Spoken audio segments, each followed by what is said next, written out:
Hi guys and welcome to JK exam tracker. आज आपको एक बहुत इंपॉर्टेंट इंफॉर्मेशन यहाँ बताने वाला हूँ रिगार्डिंग जेके एसएसबी के जो एग्जाम्स हैं। अभी फिलहाल जो कश्मीरी माइग्रेंट का एग्जाम है, नोटिफिकेशन नंबर 3 का, जो कि 1 दिसंबर 2020 में आउट हुआ था, उसके बारे में जेके एसएसबी ने 10 मार्च को एक नोटिस जारी किया था अपनी साइट पे, जिसमें उन्होंने बताया है कि जो सिलेक्शन है फॉर मल्टीपल पेपर या मल्टीपल स्लॉट पेपर में किस तरीके से यहां पे किया जाएगा। ठीक है, अब ये चीज जरूरी क्यों थी, इसकी इंपॉर्टेंस क्या थी, ये सब पॉइंट आपको यहां पे इस वीडियो के थ्रू क्लियर हो जाएगा। क्योंकि जेके एसएसबी के जो एग्जाम्स हैं, देखो पहली मेन बात तो ये है कि इस टाइम पे जो ग्रेजुएट लेवल के एग्जाम हो, चाहे आप बोलो कि 12th लेवल बेस पे एग्जाम है, फॉर्म को फिल करने वाले लोग बहुत ज्यादा है। ठीक है, अगर फॉर्म को फिल करने वाले लोग ज्यादा हैं तो इसका मतलब उनको इंफ्रास्ट्रक्चर की यहां कमी पड़ती है। ये आप लोग देख चुके हो जेके एसएसबी पंचायत अकाउंट असिस्टेंट के टाइम पे। क्योंकि नियर अबाउट 1.5 लाख लोगों ने फॉर्म भरा था, लोगों का सेंटर कहां तक जाके बना हुआ था, लास्ट दिन तक बच्चों के जो एग्जाम सेंटर थे वो सब यहां चेंज होते जा रहे थे। तो इन सब चीजों को एक ध्यान में रखते हुए जेके एसएसबी ने अब क्या किया था, आपने क्लास 4 का एग्जाम देखा, मैं आपको एक क्लास 4 के एग्जाम की एक एग्जांपल लेके ही यहां पे हर चीज को समझाता हूं।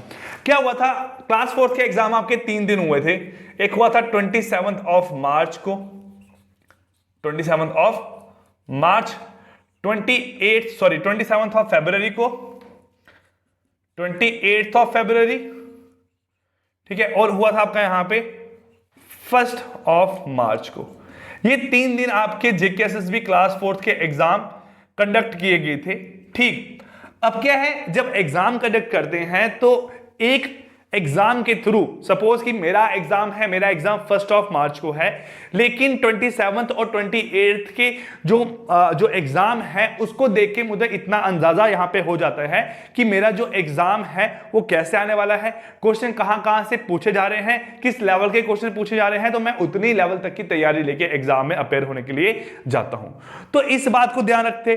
और दूसरी बात है कि किसी दिन हो सकता है कि एग्जाम सेटर जिसने एग्जाम को आपका डाला हुआ है, उससे जो एग्जाम का लेवल है वो लो रखा गया है, उससे क्या हो सकता है कि एग्जाम का लेवल आपका हाई रखा गया है।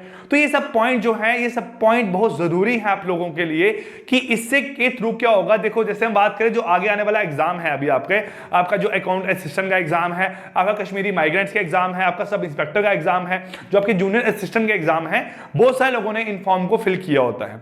सबसे पहले मेन बात आपको बता दूं कि जो एग्जाम है आपका कश्मीरी माइग्रेंट का, ये होने वाला है आपका यहाँ पे कंप्यूटर बेस्ड टेस्ट। कैसा होने वाला है, यहाँ पे आपका सीबीटी एग्जाम होगा, आपका कंप्यूटर बेस्ड टेस्ट होगा। जेके एसएसबी के कुछ एग्जाम हमेशा से ऐसा होता हुआ है कि आपके कुछ एग्जाम सीबीटी बेस्ड होते हैं, कुछ नहीं होते हैं। तो ये एग्जाम आपका सीबीटी बेस्ड रखा गया है। मुझे शायद इतना क्लियरली नहीं पता है, लेकिन नियर अबाउट बेटा 20 से 25 हजार ही लोग हैं जिन्होंने कश्मीरी माइग्रेंट के एग्जाम के फॉर्म फिल किए हुए हैं। ठीक है, तो इतने बच्चों में कंपीट करना उन लोगों के लिए जो कश्मीरी कैटेगरी को लाइक करते हैं, जो कि आपके बोल सकते हैं कश्मीरी पंडित कैटेगरी को लाइक करते हैं, उनके लिए एक अपॉर्चुनिटी है कि आप लोग यहां से अपनी जॉब को ले सकते हो। ठीक है, अब अगर बात करूं कि एक टर्म लिखी गई है इस नोटिस में जिसे बोलते हैं नॉर्मलाइजेशन। क्या बोलते हैं? नॉर्मलाइजेशन। ठीक है, और एक और टर्म यहां लिखी गई है जिसे बोलते हैं परसेंटाइल। क्या बोलते हैं? परसेंटाइल। तो नॉर्मलाइजेशन का मतलब है कि यहां पे जिन बच्चों का जो एग्जाम का जो क्वेश्चन थे वो कुछ ऐसे लेवल के थे कि बाकी एग्जाम के कंपेयर में उनका लेवल कैसा था, हाई था, तो उनके स्कोर यहां पे नॉर्मलाइज हो जाएंगे। और किस थ्रू आपके नॉर्मलाइज होंगे? यहां पे आपके परसेंटाइल के थ्रू यहां पे नॉर्मलाइज होंगे। ठीक है, अब परसेंटाइल का मतलब क्या है आपको ये बताता हूं, लेकिन देखो जब नॉर्मलाइजेशन की बात आती है, ठीक, तो सबसे पहली बात यह है कि आपका जो मार्क्स हैं, जो आपके मार्क्स होते हैं, वो आपके मार्क्स जेके एसएसबी ने साफ बोल दिया हुआ नोटिस में कि बच्चों के जो मार्क्स हैं वो हम किसी भी तरीके से आउट नहीं करेंगे। एक बात ही होगी है, आप देख सकते हो नोटिस में लिखा गया है, ठीक है, रा score of the candidates will not be shared. जो रा स्कोर है कैंडिडेट्स का उसको शेयर नहीं किया जाएगा। एक बात ही बोला गया है, the percentile rank should derive and equated will be used as input criteria to finalize the merit list। जो परसेंटेज यहां पे रैंक जो निकल के आएगा उसके थ्रू ही जो है बच्चों की सिलेक्शन यहां पे की जाएगी। ठीक, अब देखो क्या है, अगर सपोज करो कि किसी ने एग्जाम दिया 27 फरवरी को, उस बच्चे के 100 में से 95 जो है वो क्या है, हाईएस्ट स्कोर जा रहा है। ठीक है, मतलब आप लेट कर सकते हो कि अगर 15,000 बच्चे अपेयर हुए हैं एग्जाम में, अब 15,000 में से जो टॉपर आया है, ठीक है, सिर्फ बात कर रहा हूं 27 फरवरी को, अगर आपके 15,000 बच्चे अपेयर हुए हैं, जिसके हाईएस्ट स्कोर आए हैं, वो स्कोर कितना आया है यहां पे 95 मार्क्स का। कितना आया है? 95 मार्क्स का। अब सपोज करो 28 फरवरी को भी आपके 15,000 बच्चे अपेयर हुए हैं, ठीक है, उनका जो हाईएस्ट स्कोर आया है, वो हाईएस्ट स्कोर यहां पे आया है आपका 97 मार्क्स का। जो 1 मार्च को बच्चे अपेयर हुए हैं, उनमें भी आपके 15,000 अगर बच्चे अपेयर हुए हैं, और उनका जो हाईएस्ट स्कोर है वो बन के आ रहा है 85 का। कितना बन के आ रहा है? 85 का। तो आप यहां देख सकते हो कि अगर बच्चों का यहां 95 हाईएस्ट स्कोर था, यहां पे कितना था? 85 हाईएस्ट स्कोर। अब ये 10 नंबर का फर्क है, ये क्यों आया होगा? क्योंकि ऑब्वियसली बात है कि ये जो पेपर है इसका यहां पे लेवल कैसा होगा? थोड़ा आपका हाई होगा। अगर पेपर का लेवल हाई है तो बच्चों इतने मार्क्स के क्वेश्चन अटेम्प्ट नहीं कर पाए होंगे कि उनके 95 मार्क्स आए। तो यहां से क्या है, एक इनइक्वालिटी टाइप बन जाती है बच्चों के बीच में, कि यहां पे क्या था कि बच्चों का पेपर आसान था, उनके ज्यादा नंबर आ गए, जहां पेपर मुश्किल था उनके यहां पे कम नंबर अपेयर हो रहे हैं एग्जाम में। जीकेएस में यहां पे किया, आपका एक परसेंटाइल मेथड यहां पे निकाला है। वो मेथड क्या है देखो, नॉर्मलाइज कर दिया है सभी डेट के जो मार्क्स हैं, जो स्कोर है, उनको यहां नॉर्मलाइज कर दिया है, और साफ साफ उन्होंने यहां बताया हुआ है कि जो कश्मीरी माइग्रेंट हैं जिनकी नोटिफिकेशन थी आपकी 1 दिसंबर की, उनके लिए अभी तक ये प्रोसेस बताया गया है, और इन्होंने नोटिस में साथ साथ अपना पूरा प्रोसेस बताया गया है कि कैसे जो आपके मल्टीपल सेशंस हैं, तो जो आपके स्लॉट पेपर्स रहते हैं, उनमें आपका यहां पे नॉर्मलाइजेशन स्कोर किस तरीके से होगा। देखिए, सपोज करो क्या है आपका यहां, अगर 27 फरवरी को, ठीक है, मैं खुद के एग्जांपल लेके जा रहा हूं, सपोज मेरा एग्जाम था 27 फरवरी को, किसी बच्चे के जिसके हाईएस्ट स्कोर आए हैं, वो मार्क्स कितने बने हैं? 95। कितने मार्क्स बने हैं? 95। लेकिन मैं खुद की बात करूं तो मेरे अगर खुद के मार्क्स आ रहे हैं यहां पे 85। कितने मार्क्स आ रहे हैं? 85।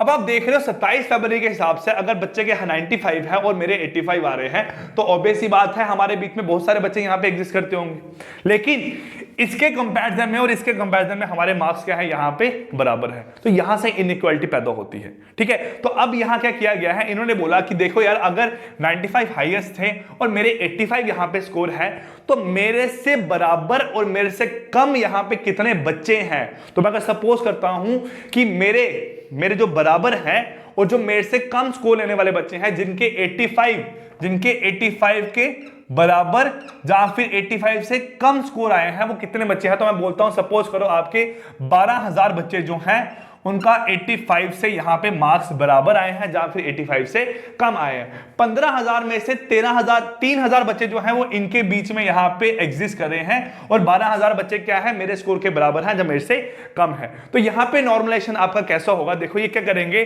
देखेंगे कि आपके कितने बच्चे जो हैं वो मेरे से नीचे हैं, आप बोलोगे 12,000 है, मेरे से नीचे या मेरे बराबर कितने बच्चे हैं? आप बोलोगे 12,000 है, divide by total number of student जो आपके अपेयर हुए हैं, इनटू यहां पे करेंगे 100, इनटू यहां क्या करेंगे आपका 100। तो यहां से क्या बन जाएगा? आपका नॉर्मलाइजेशन बन जाएगा। आप कैंसिल करोगे यहां पे, ये बनेगा 4 जा, ये बनेगा 5 जा, 1 जा, ये बनेगा 20 जा, तो बन के आएगा आपका 80%। क्या बन के आएगा आपका यहां से? 80%। इसे बोलते हैं परसेंटाइल। क्या बोलते हैं? परसेंटाइल। तो फॉर्मूला इन्होंने यहां लिखा हुआ है, फॉर्मूला क्या है? इन्होंने बोला है कि इक्वल और लेस कि किसी मार्क्स से बच्चों के कितने बराबर हैं या फिर कितने कम हैं, कितने बच्चों के नंबर कम हैं, डिवाइड बाय टोटल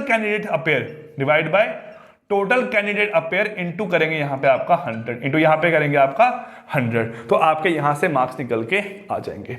अब अगर सपोज करो 1 मार्च को किसी बच्चे के जो हाईएस्ट स्कोर बन रहे थे, किसी बच्चे के आपके 1 मार्च वाले एग्जाम में उसके थे 85, लेकिन किसी बच्चे के यहां पे जो आ रहे हैं वो आ रहे हैं 72 स्कोर। कितना आ रहा है यहां पे आपका? 72 स्कोर। सेम यहां एग्जांपल लेता हूं, अगर इसके 72 आपके यहां पे 72 स्कोर आ रहा है और 15,000 बच्चे यहां पेयर हुए हैं, सपोज 85 से 72 के बीच में यहां पे 3,000 बच्चे थे, तो मतलब आपके 72 और 72 से कम वाले कितने बच्चे होंगे? तो आप बोलोगे यहां कितने बच्चे हैं मेरे पास? सर 12,000। कितने बच्चे हैं यहां पे? 12,000। तो 12,000 को फिर से आप यहां 15,000 से डिवाइड करोगे, इंटू 100 करोगे, बन के आएगा आपका 80%। क्या बन के आएगा? 80 परसेंटाइल। तो अब यहां से क्या हुआ आपका, जिस बच्चे के 1 मार्च को 72 नंबर आए हैं और जिसके यहां पे 27 फरवरी को 85 मार्क्स आए हैं, ये दोनों यहां पे जेकेएसएसबी ने by using percentile, by using normalization technique, इन दोनों को यहां पे बराबर कर दिया है। इस तरीके से आपकी हेल्प होने वाली है। ये आप लोगों के लिए एक हेल्पफुल भी है। वो क्यों है? क्योंकि सभी को यहां पे एक समान माना गया है, अपने अपनी डेट के अकॉर्डिंग, जैसा पेपर सेट हुआ था उसके अकॉर्डिंग सभी को यहां पे एक जैसा माना गया है। दूसरी बात ये गलत क्यों है कि हो सकता है कि जिसने 95 नंबर लिए हैं और जिसने 85 नंबर लिए हैं, इनके बीच में यहां पे कोई बच्चा ही एग्जिस्ट नहीं कर रहा है। ठीक है, 95 के बाद सेकंड रैंक वाले के 85 ही मार्क्स बन के आ रहे हैं। तो उस केस में आप देख रहे हो कि यहां पे 14,999 बच्चे क्या है बराबर, और उससे क्या है छोटे, अपॉन 15,000 इंटू 100, तो यहां परसेंटाइल बंदे की 99.9 परसेंटाइल यहां पे निकल के आएगी। ठीक है, तो ये क्या है, एक इसका यहां पे ड्रॉबैक भी एग्जिस्ट कर सकता है, लेकिन जेकेएसएसबी ने किया है तो बहुत सही सोच के किया है। और ऐसा ही होता है हमारा जो सबसे एक बोलते हैं कि जो टफेस्ट लेवल का एग्जाम होता है पूरे इंडिया में, जिसे हम बोलते हैं आपका कैट का एग्जाम बोलते हैं, उसमें भी आपका यहां पे परसेंटाइल टेक्निक यहां पे यूज होती है। अभी इन्होंने इसमें अप्लाई किया है कश्मीरी माइग्रेंट में, हो सकता है जो जेकेएसएसबी के बाकी एग्जाम्स हैं उनमें भी यही टेक्निक आपकी अपनाए, यही तरीके से वहां पे सिलेक्शन हो बच्चों की। तो आपके लिए चीज, ये पॉइंट यहां पे समझना बहुत जरूरी था, क्योंकि आप जब एग्जाम की तैयारी करते हो अब यही चीज एग्जाम में सोच ही जाते हो सकता है कि कुछ बच्चों को पता हो कि नॉर्मलाइजेशन आपकी होती क्या है, परसेंटाइल कैसे निकालते हैं, लेकिन जिनको नहीं पता है आई होप उनको इस वीडियो के थ्रू यहाँ पे पॉइंट सारे क्लियर हो गए होंगे। ठीक है, यहां लिखा गया है आपके कुछ पॉइंट, जैसे कि आपका नेशनल टेस्टिंग एजेंसी है which conduct examination in multiple slot for various clients has recommended a process called normalization using the percentile method to overcome this issue and to seek the candidate are not disadvantaged। ठीक है, तो candidates को आपका यहाँ पे नुकसान नहीं होना चाहिए। ठीक है, अब ये जो आपका जो नोटिस था ये मैंने आपका अपलोड कर दिया है साइट पे, आप हमारी जो टेलीग्राम चैनल है आप वहां पे जाके इसको वहां से डाउनलोड कर सकते हो। प्लस आप लोग कश्मीरी माइग्रेंट जो हो, जो भी आपके सब इंस्पेक्टर के, असिस्टेंट कंपाइलर के एग्जाम की तैयारी कर रहे हो, आप हमारी ऐप डाउनलोड कर सकते हैं जेके एग्जाम कर फ्रॉम प्ले स्टोर। वहां पे आपकी मॉक टेस्ट सीरीज चल रही है, आपके फ्रॉम 17 मार्च से कंप्लीट मॉक टेस्ट चलने वाले हैं। आपके 5 मॉक टेस्ट रहेंगे, उन मॉक टेस्ट को अटेम्प्ट करना और अपने एग्जाम में अपेयर होने जाना प्रॉपर तरीके से। So guys, wish you all the best, thank you and take care.